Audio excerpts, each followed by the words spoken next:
Hello good morning, जोहार, मैं संजय और आप देख रहे हैं न्यूज झारखंड। समय हो चला है झारखंड की खबरों को जानने का, उनसे अपडेट होने का। उससे पहले अगर आप न्यूज झारखंड चैनल पर नए हैं या अब तक चैनल को सब्सक्राइब नहीं किए हैं तो प्लीज चैनल को सब्सक्राइब करके बेल आइकन प्रेस कर दीजिए, जिससे अब तक झारखंड की हर एक छोटी बड़ी खबर का अपडेट आप तक पहुंचता रहे। चलिए शुरुआत करते हैं आज की पहली और महत्वपूर्ण बड़ी खबर से। झारखंड कैबिनेट की बड़ी सौगात, गांव में खुलेंगे 745 अबुआ दवाखाना, कर्मचारियों का डीए बढ़ा, किसानों और कलाकारों को भी राहत। मुख्यमंत्री हेमंत सोरेन की अध्यक्षता में बुधवार को हुई झारखंड कैबिनेट की बैठक में 39 प्रस्तावों को मंजूरी दी गई है। बैठक में राज्य के सभी 24 जिलों के 745 आयुष्मान आरोग्य मंदिरों में अबुआ दवाखाना खोलने का फैसला किया गया है, जहां लोगों को एलोपैथी, आयुर्वेद, होम्योपैथी, यूनानी और सिद्धा पद्धति की दवाएं एक ही जगह पर मुफ्त मिलेंगी। इसके साथ ही सरकारी कर्मचारियों और पेंशनधारियों की महंगाई भत्ता यानी कि डीए में 2% की बढ़ोतरी को भी मंजूरी दी गई है। साथ ही कैबिनेट ने वृद्ध, बीमार और दिव्यांग कलाकारों के लिए मासिक पेंशन राशि बढ़ाकर 4,000 रुपए करने का भी फैसला लिया है। इसके साथ ही ड्रग्स तस्करी की सूचना देने वालों को 3,000 से 2 लाख रुपए तक इनाम देने की नई नीति लागू की गई है। वही कैबिनेट बैठक में नई दिल्ली स्थित झारखंड भवन के किराए में बदलाव, पेट्रोल, डीजल और शराब विक्रेताओं को वैट रिटर्न दाखिल करने से छूट, दुमका एयरपोर्ट से नियमित उड़ान शुरू करने और 1.05 लाख हेक्टेयर भूमि पर जैविक खेती को बढ़ावा देने जैसे फैसले भी लिए गए हैं। इसके अलावा बकरा बकरी पालन योजना के लिए 30 करोड़ रुपए की नई अनुदान योजना को भी मंजूरी दी गई है। साथ ही विस्थापितों और सार्वजनिक उपयोग के लिए दान दी गई जमीन के दस्तावेजों को स्टाम्प और निबंधन शुल्क से मुक्त करने के निर्णय भी लिए गए हैं। इसके अलावा भी कैबिनेट की बैठक में कई महत्वपूर्ण प्रस्तावों पर मंजूरी दी गई है। झारखंड में बदला मौसम का मिजाज, 30 मई तक कई जिलों में बारिश और तेज हवा का अलर्ट।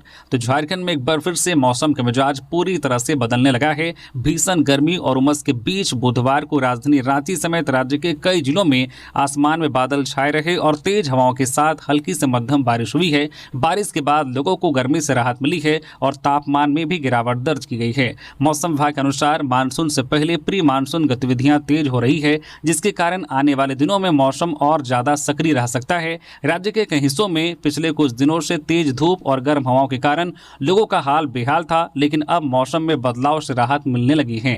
मौसम विभाग ने 30 मई तक रांची, रामगढ़, हजारीबाग, बोकारो, धनबाद, गिरिडीह, देवघर और जामताड़ा समेत कई जिलों में गरज चमक और तेज हवा और बारिश की संभावना जताई है। हालांकि 29 और 30 मई को मौसम ज्यादा सक्रिय रहेगा। इस दौरान कुछ इलाकों में भारी बारिश और वज्रपात को लेकर भी अलर्ट जारी किया गया है। वहीं राज्य के अन्य जिलों में भी हल्की बारिश और तेज हवा चल सकती है। मौसम वैज्ञानिकों का कहना है कि इस बदलाव से अधिकतम तापमान में करीब 4 से 5 डिग्री सेल्सियस तक गिरावट आ सकती है। 31 मई तक रुक रुक कर बारिश का दौर जारी रहने की संभावना भी जताई गई है, जिससे लोगों को गर्मी से राहत मिल सकती है। बकरीद को लेकर झारखंड पुलिस अलर्ट, रांची समेत कई जिलों में निकाला फ्लैग मार्च, ड्रोन और सीसीटीवी कैमरे से की जा रही है निगरानी। बकरीद पर्व को शांतिपूर्ण और सुरक्षित माहौल में संपन्न कराने के लिए रांची पुलिस पूरी तरह से अलर्ट मोड में है। बुधवार को राजधानी रांची में अल्बर्ट एक्का चौक से पुलिस ने बाइक दस्ता और भारी पुलिस बल के साथ फ्लैग मार्च निकाला। इस दौरान शहर के संवेदनशील और अति संवेदनशील इलाकों का निरीक्षण किया गया।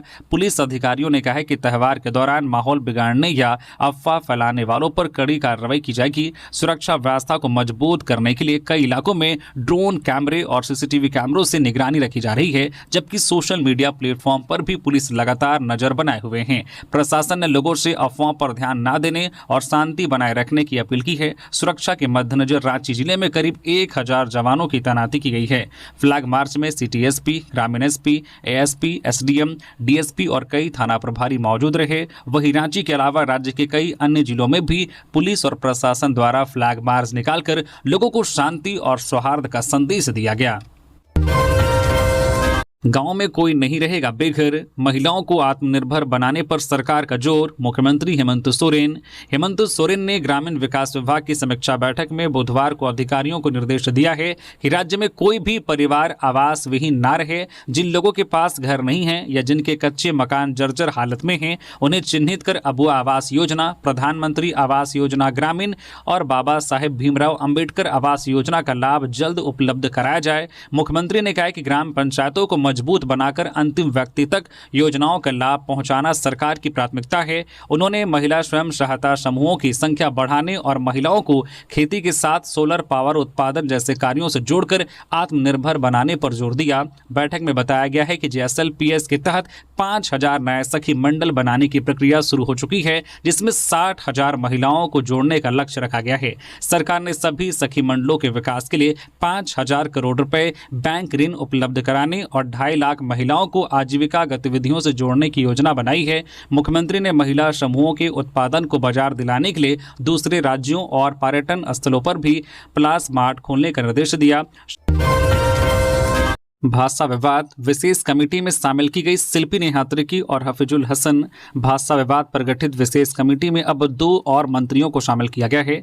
वित्त मंत्री और कमेटी के समन्वयक राधा कृष्ण किशोर ने बताया कि नगर विकास मंत्री सुदिव्य कुमार सोनू ने अल्पसंख्यक और ST समुदाय से भी मंत्री को शामिल करने का सुझाव दिया था। उस सुझाव पर मुख्यमंत्री ने कृषि मंत्री शिल्पी नेहात्रिकी और अल्पसंख्यक कल्याण मंत्री हफीजुल हसन को विशेष कमेटी में शामिल किया है। इस तरह विशेष कमेटी में मंत्रियों की संख्या 7 हो गई है। पहले इस कमेटी में राधा कृष्ण किशोर, सुदिव्य कुमार सोनू, दीपिका पांडे सिंह, योगेंद्र प्रसाद और संजय प्रसाद यादव शामिल थे। वित्त मंत्री ने बताया कि अब कमेटी की फिर बैठक होगी, उसमें भाषा विवाद पर नए सिरे से बैठक होगी। मालूम हो कि JTET में मगही, भोजपुरी और अंगिका को क्षेत्रीय भाषा के रूप में शामिल करने के लिए सुझाव देने के लिए इस कमेटी का गठन किया गया है, क्योंकि बिहार से सटे राज्य के सीमावर्ती जिलों के अधिकतर विधायक और मंत्री भी इन तीनों भाषाओं को क्षेत्रीय भाषा की सूची में शामिल करने की मांग कर रहे हैं। क्लस्टर सिस्टम और परीक्षा गड़बड़ियों के खिलाफ 29 मई को झारखंड में राज्यव्यापी चक्का जाम। झारखंड समेत देश भर में शिक्षा व्यवस्था और विभिन्न परीक्षाओं में कथित गड़बड़ियों को लेकर छात्रों का गुस्सा लगातार बढ़ता जा रहा है। इसी कड़ी में आइसा समेत कई छात्र संगठनों ने शिक्षा व्यवस्था और विभिन्न परीक्षाओं में कथित गड़बड़ियों के खिलाफ 29 मई को झारखंड में राज्यव्यापी चक्का जाम का ऐलान किया है। आंदोलन का मुख्य मुद्दा राज्य सरकार द्वारा लागू किया जा रहा क्लस्टर सिस्टम है। छात्र नेताओं का कहना है कि इस व्यवस्था में 4-5 कॉलेजों को मिलाकर एक संरचना बनाई जाएगी और हर कॉलेज में केवल एक ही संकाय की पढ़ाई होगी। इससे ग्रामीण, गरीब और खासकर महिला छात्रों को काफी परेशानी होगी, क्योंकि दूसरे विषयों की पढ़ाई के लिए उन्हें दूर दराज के कॉलेजों में जाना पड़ेगा। संगठनों ने PG की पढ़ाई सीमित होने, सीटों में कटौती और शिक्षकों की कमी की आशंका भी जताई है। साथ ही छात्र संगठनों ने नीट परीक्षा में कथित पेपर लीक, NTA की कार्यप्रणाली और CBI से जुड़े वेदांत श्रीवास्तव मामले को भी आंदोलन का बड़ा मुद्दा बनाया है। उनका आरोप है कि परीक्षा प्रणाली में लगातार हो रही गड़बड़ियों से लाखों छात्रों का भविष्य प्रभावित हो रहा है। छात्र नेताओं ने केंद्र सरकार और केंद्रीय शिक्षा मंत्री धर्मेंद्र प्रधान को इसके लिए जिम्मेदार ठहराते हुए इस्तीफे की मांग की है। संगठनों ने आम जनता, अभिभावकों, दुकानदारों और वाहन चालकों से आंदोलन का समर्थन करने की अपील की है।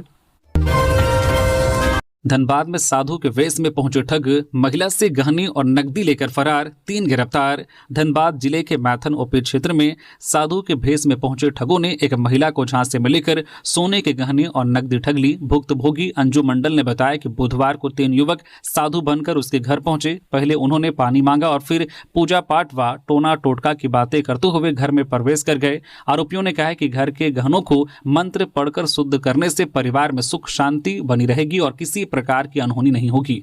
उनकी बातों में आकर महिला घर से गहने और अन्य सामान लेकर आ गई। आरोपियों ने गहनों को कपड़े में बांधने का नाटक किया और साड़ी में गांठ लगाकर महिला को थमा दिया, फिर वहां से फरार हो गए। कुछ देर बाद जब महिला ने गांठ खोली तो गहने गायब थे। इसके बाद उसने शोर मचाया, जिस पर ग्रामीणों ने पीछा कर गैलेक्सी सिटी के पास ऑटो से भाग रहे तीनों युवकों को पकड़ लिया और पुलिस के हवाले कर दिया। मैथन पुलिस ने तीनों आरोपियों को हिरासत में लेकर पूछताछ कर रही है। पकड़े गए युवक बिहार के रहने वाले बताए जा रहे हैं। पश्चिमी सिंहभूम के मंझारी में वज्रपात की चपेट में आने से एक व्यक्ति की मौत। पश्चिमी सिंहभूम जिले के मंझारी में वज्रपात की चपेट में आने से मंझारी थाना अंतर्गत इपिल सिंगी गांव निवासी 40 वर्षीय मंगल सिंह चांपिया की मौत हो गई। बताया जाता है कि बुधवार को दोपहर में अचानक आंधी तूफान के साथ तेज बारिश के साथ बिजली चमकने लगी। इसी दौरान मंगल सिंह चांपिया अपने खेत में काम कर रहा था। तेज बारिश से बचने के लिए वह खेत के समीप एक इमली के पेड़ के नीचे खड़े हो गए। अचानक बिजली कड़की और पेड़ पर गिरी। इसकी चपेट में आने से वह गंभीर रूप से घायल हो गए। घटना के बाद उसे तुरंत उठाकर सदर अस्पताल ले जाया गया, जहां चिकित्सकों ने उसे मृत घोषित कर दिया। इधर घटना के बाद स्थानीय लोग अस्पताल पहुंचे और मामले की जानकारी ली। मनरेगा कर्मियों की हड़ताल पर सरकार सख्त, लागू होगा नो वर्क नो पे नियम। झारखंड में मनरेगा कर्मियों की अनिश्चितकालीन हड़ताल को लेकर ग्रामीण विकास विभाग ने सभी जिलों के लिए कड़े निर्देश जारी किए हैं। विभाग ने स्पष्ट किया है कि ग्रामीण क्षेत्रों में मनरेगा योजनाओं का काम किसी भी स्थिति में प्रभावित नहीं होना चाहिए और मजदूरों को समय पर रोजगार मिलता रहे। संयुक्त सचिव अरुण कुमार सिंह ने सभी उपायुक्तों और उप विकास आयुक्तों को पत्र भेजकर वैकल्पिक व्यवस्था तुरंत लागू करने को कहा है। गौरतलब है कि राज्य में मनरेगा कर्मी 12 मार्च से हड़ताल पर हैं। सरकार ने निर्देश दिया है कि ब्लॉकों में काम जारी रखने के लिए मुख्य कार्यक्रम पदाधिकारी बीडीओ के नाम से नया लॉगिन आईडी और पासवर्ड बनाया जाए ताकि वे स्वयं या अपने पर्यवेक्षण में कार्यों का संचालन कर सके। वहीं सरकार ने हड़ताली कर्मियों के खिलाफ सख्त रुख अपनाते हुए नो वर्क नो पे नियम लागू करने की बात कही है। विभाग ने चेतावनी दी है कि यदि किसी कर्मी ने सरकारी डेटा या पुरानी लॉगिन आईडी के साथ छेड़छाड़ की तो उसके खिलाफ सख्त कानूनी कार्रवाई की जाएगी। चलना बालू घाट से अवैध उठाव का वीडियो वायरल। जामताड़ा में 30 ट्रैक्टरों की कतार ने खोली पोल, उपायुक्त ने दिए जांच के निर्देश। जामताड़ा जिले के नारायणपुर प्रखंड स्थित चलना बालू घाट से अवैध बालू उठाव का मामला एक बार फिर सुर्खियों में है। सोशल मीडिया पर वायरल एक वीडियो में दर्जनों ट्रैक्टर कच्चे रास्तों से बालू ढोते नजर आ रहे हैं। वीडियो में करीब 25 से 30 ट्रैक्टर एक साथ कतारबद्ध होकर बालू परिवहन करते दिखते हैं, जिससे क्षेत्र में अवैध खनन के संगठित नेटवर्क की आशंका जताई जा रही है। वीडियो सामने आने के बाद स्थानीय स्तर पर चर्चा तेज हो गई है। प्रशासनिक व्यवस्था पर भी सवाल उठने लगे हैं। सूत्रों के अनुसार चलना बालू घाट से प्रतिदिन लगभग 200 ट्रैक्टर बालू का उठाव किया जा रहा है। यह बालू जामताड़ा, नारायणपुर के अलावा गिरिडीह और धनबाद जैसे जिलों तक पहुंचाया जा रहा है। इस घाट का नाम पहले भी अवैध खनन और विवादों को लेकर सामने आता रहा है। इधर मामले पर जामताड़ा उपायुक्त आलोक कुमार ने संज्ञान लेते हुए इससे गंभीर बताया है। उन्होंने माइनिंग इंस्पेक्टर को तत्काल जांच कर आवश्यक कार्रवाई करने का निर्देश दिया है। उपायुक्त ने कहा है कि बालू घाटों की बंदोबस्ती प्रक्रिया तेजी से चल रही है। जल्द ही सभी घाटों का विधिवत संचालन सुनिश्चित किया जाएगा, जिससे अवैध उठाव पर नियंत्रण लगेगा। पेट्रोल पंप संचालकों में बढ़ा असंतोष, 1 जून को होगी अहम बैठक। पेट्रोलियम डीलर्स एसोसिएशन दक्षिणी छोटानागपुर की एग्जीक्यूटिव कमेटी की बैठक बुधवार को रांची में हुई। बैठक में रांची, सिमडेगा, गुमला, खुंटी और लोहरदगा के डीलरों ने तेल कंपनियों की नीतियों को लेकर नाराजगी जताई। डीलरों ने कम कमीशन, अव्यावहारिक बिक्री लक्ष्य, मांग के अनुसार स्टॉक नहीं मिलने और ल्यूब्रिकेंट बिक्री के दबाव जैसे मुद्दों को उठाया। साथ ही बोतल और गैलन में पेट्रोल डीजल नहीं देने को लेकर पंपों पर बढ़ रहे विवादों पर भी चिंता जताई गई। एसोसिएशन के अध्यक्ष राजहंस मिश्रा ने कहा है कि तेल कंपनियों के दबाव के कारण डीलर आर्थिक और मानसिक परेशानी झेल रहे हैं। इन मुद्दों पर आगे की रणनीति तय करने के लिए 1 जून 2026 को रांची में सभी डीलरों की आम सभा बुलाई गई है। एसोसिएशन ने सभी डीलरों से बड़ी संख्या में शामिल होने की अपील की है। 6 वर्षीय बच्चे की तालाब में डूबकर मौत। पश्चिमी सिंहभूम के छोटा बड़दाडी गांव में हुई घटना। नहाने के दौरान गहरे पानी में चला गया। पश्चिमी सिंहभूम जिले के मंझारी थाना क्षेत्र अंतर्गत तांतनगर ओपी क्षेत्र के छोटा बड़दाडी गांव में 6 वर्षीय सूर्य कुंकल की तालाब में डूबने से मौत हो गई। वह गांव के अन्य बच्चों के साथ नहाने गया था। इस दौरान खेलते खेलते वह तालाब के गहरे हिस्से में चला गया और डूबने लगा। आसपास मौजूद लोगों को इसकी तत्काल जानकारी नहीं मिल पाई, जिससे समय रहते उसे बचाया नहीं जा सका। कुछ देर बाद जब अन्य बच्चों ने सूर्य को नहीं देखा तो उन्होंने ग्रामीणों को इसकी जानकारी दी। सूचना मिलते ही गांव के लोग तालाब की ओर पहुंचे और बच्चे की तलाश शुरू की। करीब आधे घंटे की मशक्कत के बाद उसे पानी से बाहर निकाला गया। ग्रामीणों ने उसे बचाने का प्रयास किया, लेकिन तब तक उसकी मौत हो चुकी थी। घटना के बाद परिवार में कोहराम मच गया। धनबाद में बना झारखंड का पहला गरिमागिरी, सम्मान के साथ जी सकेंगे ट्रांसजेंडर। धनबाद के कोयलांचल में ट्रांसजेंडर समुदाय को सम्मानजनक जीवन और मुख्य धारा से जोड़ने की दिशा में एक बड़ी पहल की गई है। केंद्र सरकार की स्माइल योजना के तहत जिले के तेतुलमारी में 25 बेड का गरिमागिरी तैयार किया गया है। यह सिर्फ एक शेल्टर होम नहीं बल्कि ट्रांसजेंडर समुदाय को सुरक्षित आवास, प्रशिक्षण, रोजगार और समाज में नई पहचान दिलाने की कोशिश है। गरिमागिरी में रहने वाले लोगों के लिए भोजन, स्वास्थ्य सुविधा, काउंसलिंग का कानूनी सहायता और स्किल डेवलपमेंट जैसी कई व्यवस्थाएं की गई है। खास बात यह है कि झारखंड में इस तरह का यह पहला गरिमागिरी है। धनबाद देसी आदित्य रंजन ने कहा है कि अगर किसी ट्रांसजेंडर को कहीं भी किसी प्रकार की परेशानी हो रही है तो वे इस गरिमागिरी में आकर रह सकते हैं। उन्होंने कहा कि सरकार की कोशिश है कि ट्रांसजेंडर समुदाय को समाज की मुख्य धारा से जोड़ा जाए। इसके लिए यहाँ स्किल डेवलपमेंट कार्यक्रम शुरू किए जाएंगे और प्रशिक्षण के बाद उन्हें रोजगार से जोड़ने की पहल भी की जाएगी। झारखंड पुलिस मुख्यालय डीजीपी की अध्यक्षता में होने वाली बैठक अगले आदेश तक टली। झारखंड पुलिस मुख्यालय में 29 और 30 मई को पुलिस महानिदेशक डीजीपी के नेतृत्व में प्रस्तावित समीक्षा बैठक फिलहाल स्थगित कर दी गई है। इस संबंध में मुख्यालय की ओर से संबंधित अधिकारियों को सूचना दे दी गई है। जानकारी के अनुसार डीजीपी की अध्यक्षता में 2 दिवसीय समीक्षा बैठक आयोजित होनी थी, जिसमें राज्य के विभिन्न जिलों की विधि व्यवस्था, लंबित मामलों की समीक्षा और कई अहम बिंदुओं पर चर्चा प्रस्तावित थी। हालांकि अब इस बैठक को अगले आदेश तक टाल दिया गया है। बताया जा रहा है कि 28 मई को बकरीद पर्व को देखते हुए सभी जिलों में पुलिस प्रशासन की जिम्मेदारी बढ़ गई है। पर्व के दौरान जिले में सुरक्षा व्यवस्था और विधि व्यवस्था बनाए रखने को लेकर अधिकारी अपने अपने क्षेत्र में व्यस्त रहेंगे। इसी को ध्यान में रखते हुए पुलिस मुख्यालय ने फिलहाल समीक्षा बैठक स्थगित करने का निर्णय लिया है।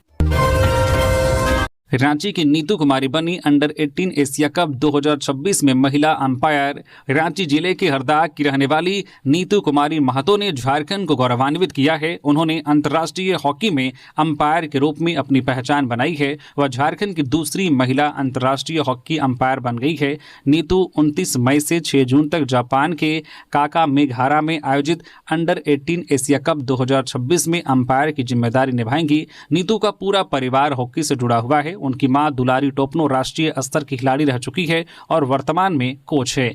नीतू की शुरुआती कोच भी उनकी मां ही थी। उनकी बहनें कंचन कुमारी और रानी कुमारी तथा भाई विजय महतो भी हॉकी खिलाड़ी हैं। दुलारी टोपनो की पूर्व शिष्या खिली कुमारी भी इसी एशिया कप में भारतीय टीम की गोलकीपर के रूप में खेल रही है। बकरीद पर सुरक्षा कड़ी, पुलिस ने किया फ्लैग मार्च। लातेहार जिला पुलिस प्रशासन बकरीद का त्यौहार शांति और सौहार्दपूर्ण माहौल में संपन्न कराने को लेकर अलर्ट है। जिले में सुरक्षा के पुख्ता इंतजाम किए गए हैं। जिला मुख्यालय सहित विभिन्न थाना क्षेत्रों में बुधवार को पुलिस व प्रशासन के अधिकारियों के नेतृत्व में फ्लैग मार्च निकाला गया। इस दौरान पुलिस ने लोगों को सुरक्षा का भरोसा दिलाया और शांति व्यवस्था बनाए रखने का संदेश दिया। अधिकारियों ने लोगों से बकरीद पर्व को आपसी भाईचारे और सौहार्द के साथ मनाने की अपील की। कहा कि अफवाहों व असामाजिक गतिविधियों पर सख्त कार्रवाई की जाएगी। बता दें कि संवेदनशील क्षेत्रों में ड्रोन कैमरों से निगरानी रखी जा रही है। जेएसएससी क्षेत्रीय कार्यकर्ता प्रतियोगिता परीक्षा 5 जुलाई को एडमिट कार्ड जल्द। झारखंड कर्मचारी चयन आयोग जेएसएससी ने झारखंड क्षेत्रीय कार्यकर्ता प्रतियोगिता परीक्षा 2024 की परीक्षा तिथि घोषित कर दी है। आयोग द्वारा जारी आवश्यक सूचना के अनुसार लिखित परीक्षा का आयोजन 5 जुलाई 2026 को राज्य के विभिन्न परीक्षा केंद्रों में किया जाएगा। आयोग ने बताया कि परीक्षा से संबंधित एडमिट कार्ड डाउनलोड करने के लिंक जून 2026 के अंतिम सप्ताह में आयोग की आधिकारिक वेबसाइट jssc.jharkhand.gov.in पर उपलब्ध कराया जाएगा। पश्चिमी सिंहभूम में तेज आंधी बारिश से बंदगांव में कई जगह गिरे पेड़, बाधित रहा यातायात।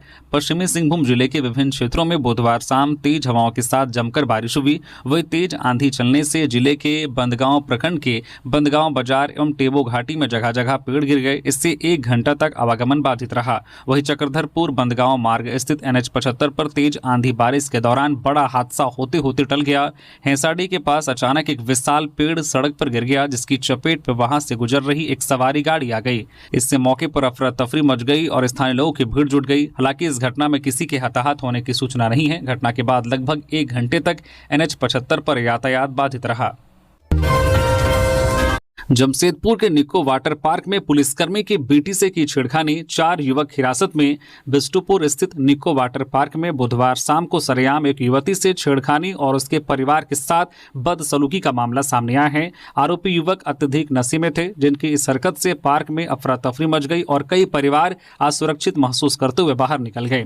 पुलिस ने त्वरित कार्रवाई करते हुए 4 आरोपियों को हिरासत में लिया है। बताया जा रहा है कि पीड़ित युवती के पिता जमशेदपुर पुलिस में ही कार्यरत हैं।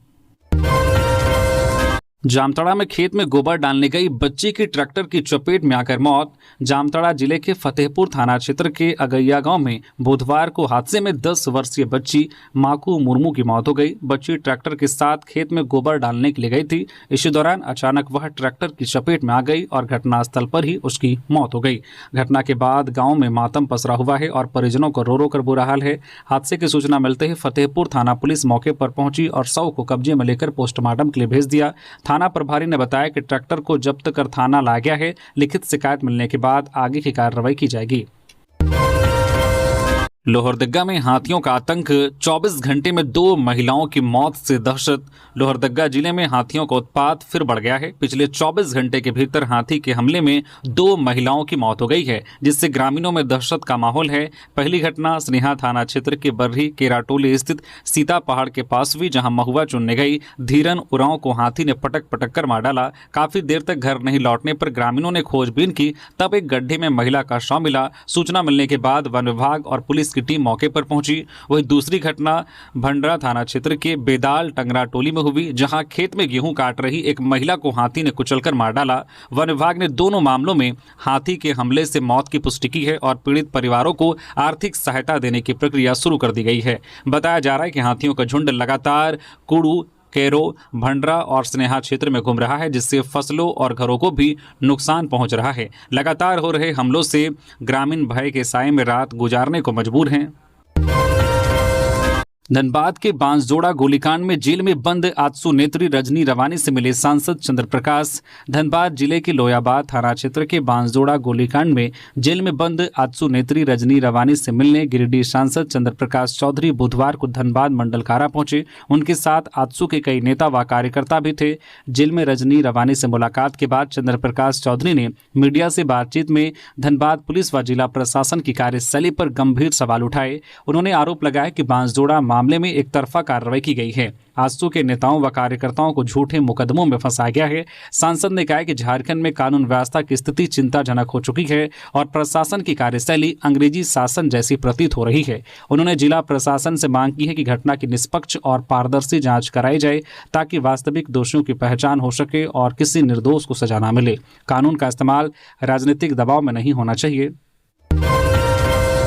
जमशेदपुर में नाबालिग से पड़ोसी ने किया दुष्कर्म, आरोपी स्वास्थ्य विभाग का कर्मचारी बहला फुसलाकर घटना को दिया अंजाम।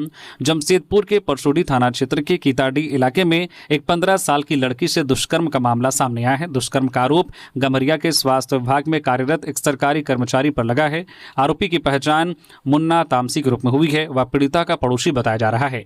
आरोप के मुताबिक मुन्ना तामसी ने बीती रात नाबालिग बच्ची को बहला फुसलाकर अपने घर बुलाया और वहां उसे बंधक बनाकर इस घिनौने कृत्य को अंजाम दिया। देर रात किसी तरह वह अपने घर पहुंची। सहमी हुई बच्ची ने सुबह अपनी बड़ी बहन को आपबीती सुनाई। इसके बाद परिजनों ने तुरंत स्थानीय जनप्रतिनिधियों से संपर्क किया। उन्होंने मामले की गंभीरता को देखते हुए फौरन परसोडी थाना पुलिस को घटना की सूचना दी। घटना की सूचना मिलते ही परसोडी थाना पुलिस हरकत में आई और तुरंत मामले की छानबीन शुरू कर दी। पुलिस ने त्वरित कार्रवाई करते हुए आरोपी मुन्ना तामसी की मोटरसाइकिल को बरामद कर लिया है, लेकिन आरोपी वारदात के बाद से ही इलाके से फरार है। पुलिस की अलग अलग टीमें आरोपी की गिरफ्तारी के लिए लगातार छापेमारी कर रही है।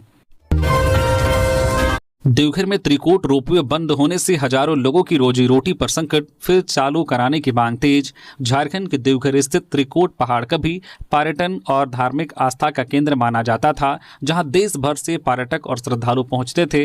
यहां संचालित रोपवे लोगों के आकर्षण का प्रमुख साधन था, लेकिन वर्ष 2022 में हुए दर्दनाक हादसे के बाद से रोपवे बंद है। हादसे के बाद लोगों के मन में डर बैठ गया है और पर्यटकों की संख्या में भारी गिरावट आई है। इसका असर सिर्फ पर्यटन पर ही नहीं, बल्कि स्थानीय दुकानदारों, होटल संचालकों, वाहन चालकों और छोटे कारोबारियों की आजीविका पर भी पड़ा है।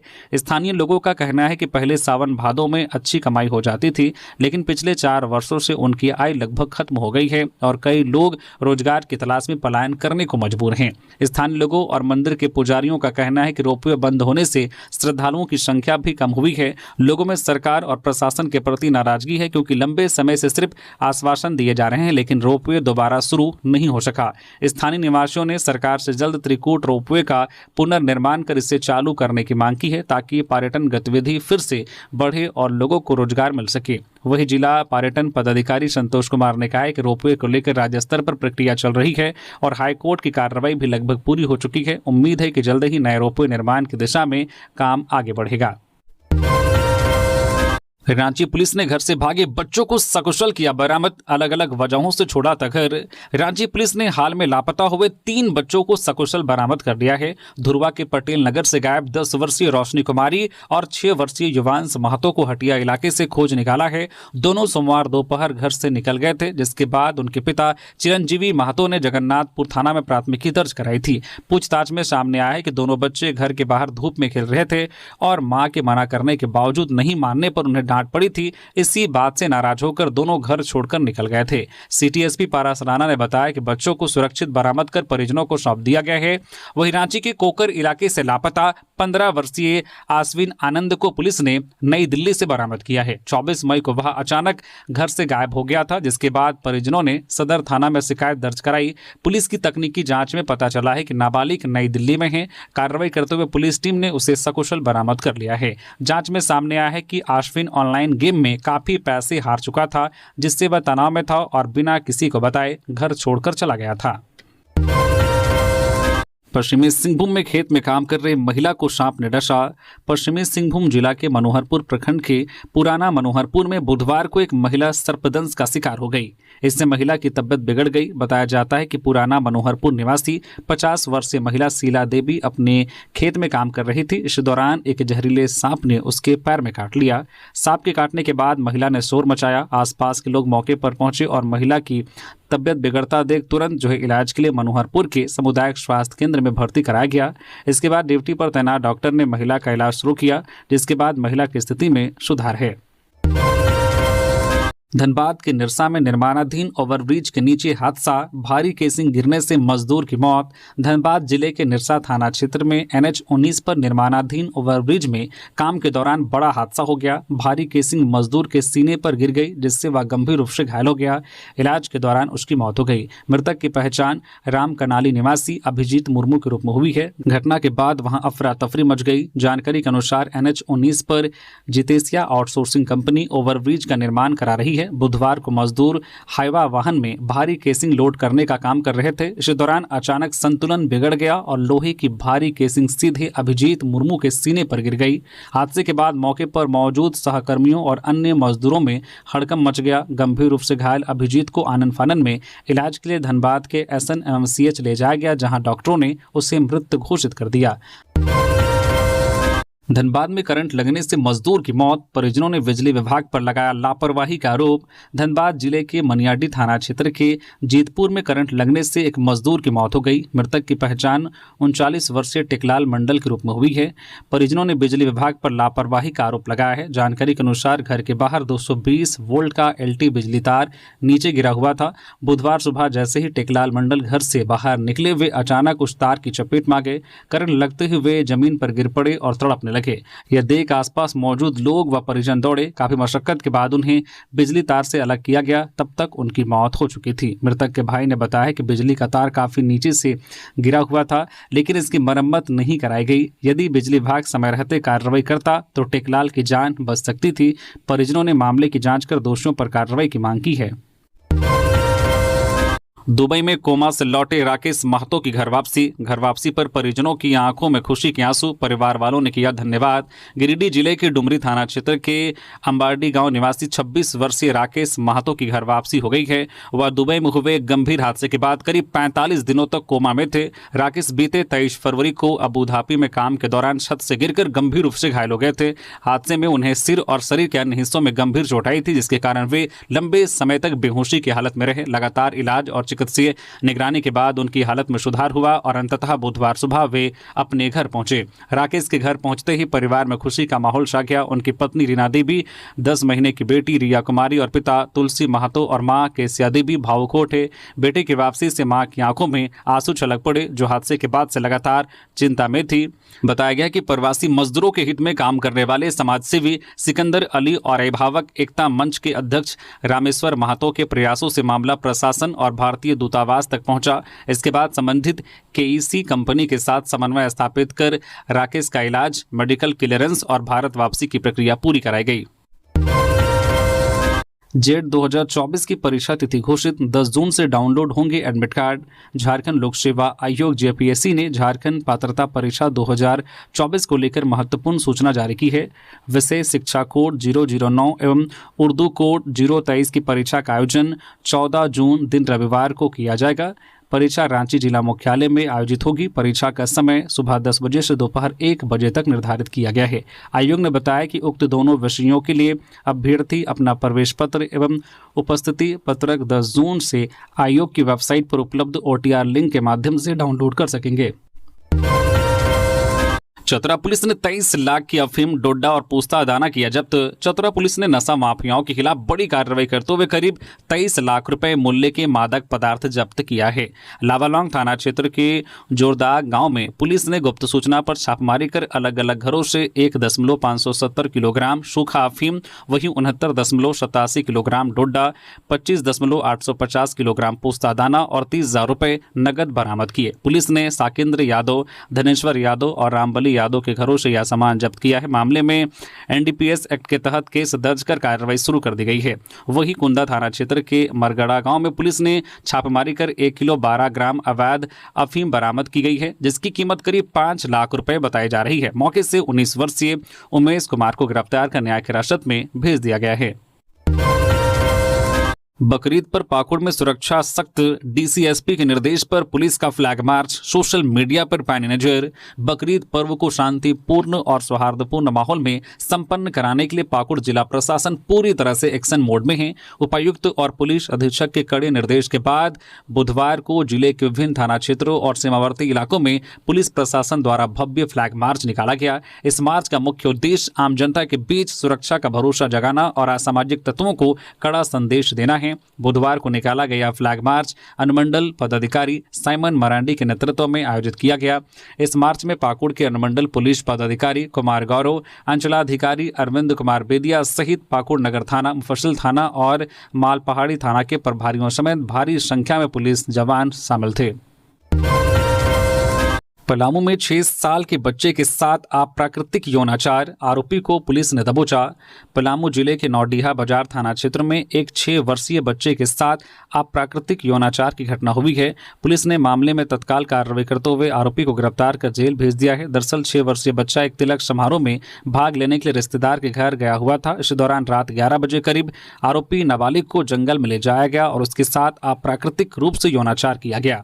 बच्चे ने पूरे मामले की जानकारी परिजनों को दी, जिसके बाद नौडीहा बाजार थाना में अज्ञात शख्स के खिलाफ एफआईआर दर्ज की गई। पुलिस ने पूरे मामले में जांच करते हुए आरोपी नितेश कुमार ठाकुर को गिरफ्तार किया है। नितेश कुमार ठाकुर पेशे से मजदूर है और नौडीहा बाजार थाना क्षेत्र के झरहा गांव का रहने वाला है। घटना के दिन आरोपी ने जिस कपड़े को पहना था उसे भी पुलिस ने बरामद किया है। बोकारो के पिंडराजोरा में बंद खदान से युवक का शव बरामद, जांच में जुटी पुलिस। बोकारो जिले के पिंडराजोरा थाना क्षेत्र में बंद खदान से एक युवक का शव बरामद किया गया है। युवक की पहचान पिंडराजोरा गांव निवासी अंकित कुमार के रूप में हुई है। पुलिस ने शव को कब्जे में लेकर पोस्टमार्टम के लिए भेज दिया है और मामले की जांच शुरू कर दी है। कोडरमा में ट्रक ने महिला का पैर कुचला, घर के बाहर सफाई कर रही थी महिला, गंभीर हालत में रिम्स रेफर। कोडरमा जिले के चंदवारा थाना क्षेत्र के पिपराडी रेलवे स्टेशन के रैक पॉइंट के पास एक ट्रक की चपेट में आने से 50 वर्षीय देवकी देवी गंभीर रूप से घायल हो गई। बताया जा रहा है कि मदन गुंडी निवासी देवकी देवी अपने घर के बाहर साफ सफाई कर रही थी, तभी रैक पॉइंट की ओर लोडिंग के लिए जा रहा एक तेज रफ्तार ट्रक उसे कुचलते हुए निकल गया। हादसे में ट्रक का पहिया उनके दाहिने पैर पर चढ़ गया, जिससे उनका पैर बुरी तरह से जख्मी हो गया। घटना के बाद मौके पर मौजूद स्थानीय लोगों ने तत्परता दिखाते हुए घायल महिला को तुरंत कोडरमा सदर अस्पताल पहुंचाया। प्राथमिक उपचार के बाद डॉक्टरों ने उनकी गंभीर स्थिति को देखते हुए बेहतर इलाज के लिए रांची स्थित रिम्स रेफर कर दिया। फिलहाल महिला की हालत चिंताजनक बताई जा रही है। चतरा में शराब तस्करी का बड़ा खुलासा, भूसे के नीचे छिपाकर ले जा रहे थे 5.5 लाख की विदेशी शराब, ड्राइवर गिरफ्तार। चतरा जिले में अवैध शराब के खिलाफ पुलिस को बड़ी सफलता मिली है। झारखंड बिहार सीमा पर स्थित वशिष्ठ नगर जोरी थाना क्षेत्र में चलाए जा रहे सघन वाहन जांच अभियान के दौरान पुलिस ने एक पिकअप वैन से भारी मात्रा में अंग्रेजी शराब बरामद की है। तलाशी के दौरान कुल 43 पेटी अंग्रेजी शराब बरामद की गई है, जिसकी कीमत करीब 5.5 लाख रुपए बताई जा रही है। पुलिस के अनुसार तस्करों ने बेहद चालाकी से भूसे के नीचे शराब छिपाकर परिवहन किया जा रहा था, ताकि चेकिंग में किसी को शक न हो। इस दौरान ड्राइवर को गिरफ्तार किया गया है। जोरी थाना प्रभारी अमित कुमार सिंह ने बताया है कि प्रारंभिक पूछताछ में बड़ा खुलासा हुआ है। इस पूरे नेटवर्क के पीछे एक मास्टरमाइंड का हाथ है, जिसने चतरा से चालक को शराब की खेप सौंपी थी। ड्राइवर को वशिष्ठ नगर जोरी के रास्ते हंटरगंज होते हुए बिहार की डोभी पहुंचाना था, जहां से इसे अन्य जिलों में ऊंचे दामों पर सप्लाई किया जाना था। तो ये थी आज की झारखंड की टॉप बड़ी खबरें। इसी तरह से झारखंड की हर एक छोटी बड़ी खबर देखने के लिए आप हमारे न्यूज झारखंड चैनल को सब्सक्राइब करके बेल आइकन प्रेस कर दीजिए, जिससे आप तक झारखंड की हर एक छोटी बड़ी खबर का अपडेट आप तक पहुंचता रहे। तो अभी के लिए बस इतना ही, फिर मिलते हैं किसी और खबरों के साथ। धन्यवाद।